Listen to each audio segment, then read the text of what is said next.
Today is the day. Oh, I remember. 18 years ago today, Cal Ripken walked into the manager's office and said, "I'm not playing today." Wow, it's that long ago, huh? We can, if you cried now, it'd be good for ratings.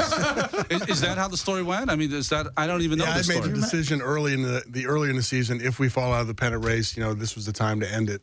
And my first inclination was to do it the last day of the season. But the last day of the season was on the road. It was in Boston. And I got talked out of that. It was like, well, everybody cares about the streak from here. If you do it, you should do it on the last day, the last home ball game. And it just happened to be September 20th against the Yankees. I came in about 10 minutes before the game because I didn't want to have to deal with all that. It was that close. It was that close. 10 minutes before the game, and I told Ray Miller that today was the day. And he kind of looked at me kind of in a shocked sort of way.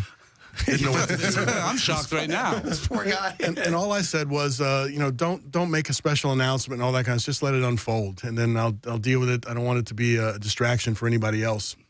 And so we went out in the field. I had to convince Ryan Miner, who was my replacement that night, to take the field. He thought it was some sort of rookie prank. Right. That he was going to take the field. So pregame, you did everything the way you normally do. You took your batting practice, your infield, you go in, and you knew.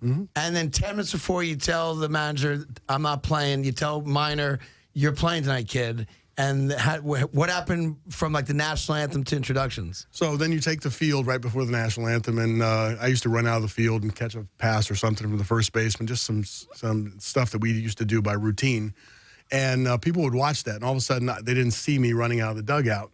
And the Yankees noticed it first, and I just realized that they might have had a little bit of a head start on that. And I didn't really realize because they go to the home plate, exchange the lineup cards. So they knew that I wasn't in the lineup at that point.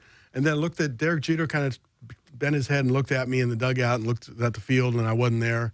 Boomer Wells got up on the top step of the dugout, and they all started clapping for me as a sign of respect. And then the whole stadium started to figure it out. And the buzz started to figure out. And it came out in a nice, happy, celebratory way, as opposed to being a sad ending. It was a sort of a happy So that was legitimately organic, unlike most productions today.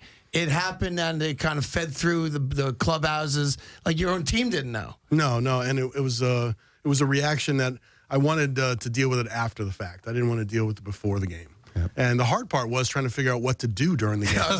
Right? Did you sit in the dugout the whole game, or did you go in the clubhouse? Well, Eric Davis said, I've missed plenty of time, and I can tell you how to act when you're on the bench. So, go get your soft shoes on, not your spikes right now, because you're not going to be playing.